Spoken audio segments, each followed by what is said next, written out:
When someone wrongs you, you don't forgive them for them. You forgive them for you.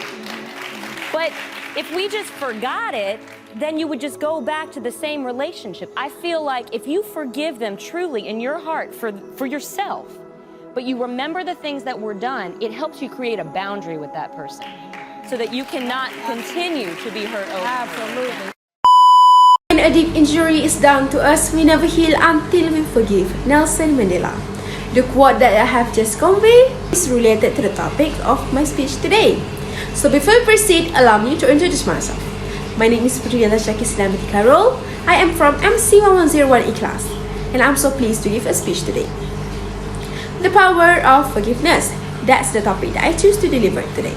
Okay, now, let me ask you a question. Have you forgiven, or have any one of you not forgiven someone or an individual that has hurt you? I mean, in any wrongdoing, they either harm you or make something that makes you angry. Well, as we all know, it is not impossible for all of you that did not forgive the individual. It is more to ego, right? Okay, so first of all, what is the actual meaning of forgiveness? Forgiveness is the action or process of forgiving or being forgiven. Psychologists usually say that forgiveness is making a conscious, deliberate choice to let go of anger or revenge toward an individual or group that has hurt you. Understanding that forgiveness is not just as important as knowing it. From my point of view, when you forgive, you don't undervalue or deny the seriousness of what happened to you. Forgiving someone doesn't mean forgetting what they did wrong or letting them off the hook. Even though forgiving someone can help fix a broken relationship, but it doesn't mean you have to let go, have to get back together or let them off the hook legally. Anyway, let me tell you one fact. Every relationship, including ourselves, needs some quality of forgiveness from everyone involved to remain strong. This is because we are all human. Our perception and behaviors are flawed, and feeling hurt is inevitable when it comes to being in relationships. Ladies and gentlemen, now that you know the overview, let's begin with forgiveness as a way to let go and move on to a happier place. Blaming our current problems on something that happened in the past might lead to a victim mentality. To illustrate, I have an aunt, and her name is Mary. The sad story is that my aunt's husband left her a few years ago, and she insists that her current state of unhappiness is because of him. Then, one day, my aunt realized that the only person she could rely on to improve her situation was herself. She said, I have to solve this problem and find a way to heal and to find happiness again in my life. With that realization, she now understands how to take control of her life and find the toughness to get over hurt from the past. Secondly, forgiveness is not a sign of weakness or an admission of defeat. I believe part of us think that forgiving someone means that we are ready to lose. No. At the same time, the bitter truth is that our forgiveness or lack of it probably won't change the life of the person who hurt us. We can hold on to our anger and hurt while the other person may be living a happy life instead. Let's say that someone cuts you with a knife. You get angry and keep chasing after that person, screaming at them, perhaps hoping they accept revenge.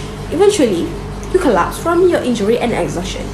Then, what happened when you decide to stop chasing after that person that cut you?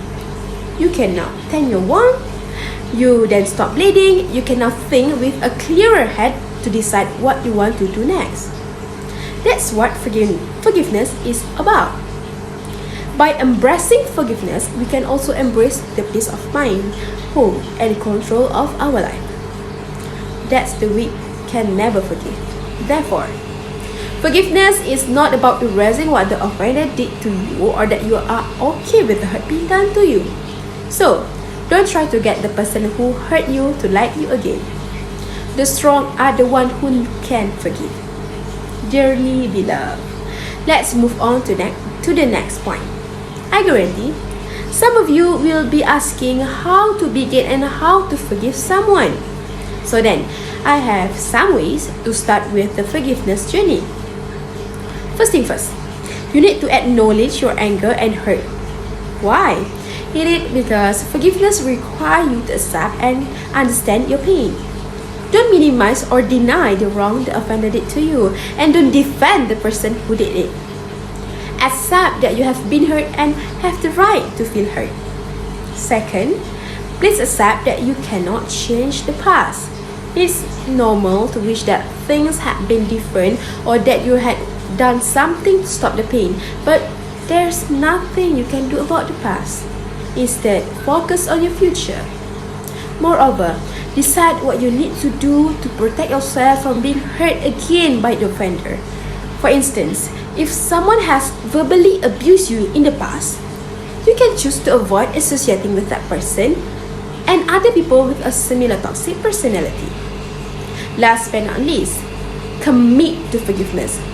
The process of forgiving someone can take time, and it may not always be easy, but if you have a clear goal in mind, it is easier to achieve that goal. If you are having trouble forgiving someone and need emotional support, you can talk to someone you trust or see a counselor. Briefly, the point of forgiveness is not to get the person who did wrong to change their action or behavior. Giving ourselves peace, happiness, and emotional and spiritual healing is what forgiveness is all about. It can take away the control that the offender still have over us and make us strangers. Actually, it really took me a long time to figure out what it means to forgive someone. I have always wondered how I could be able to forgive someone who hurt me on purpose. But after a lot of soul searching, I realized that forgiving someone doesn't mean accepting or excusing their actions. It means forgiving action that hurt my heart.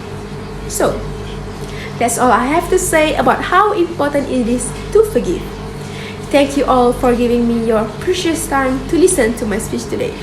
I hope that what I shared gives benefits to everyone. Don't forget to forgive someone. I guarantee you that you will feel a huge relief.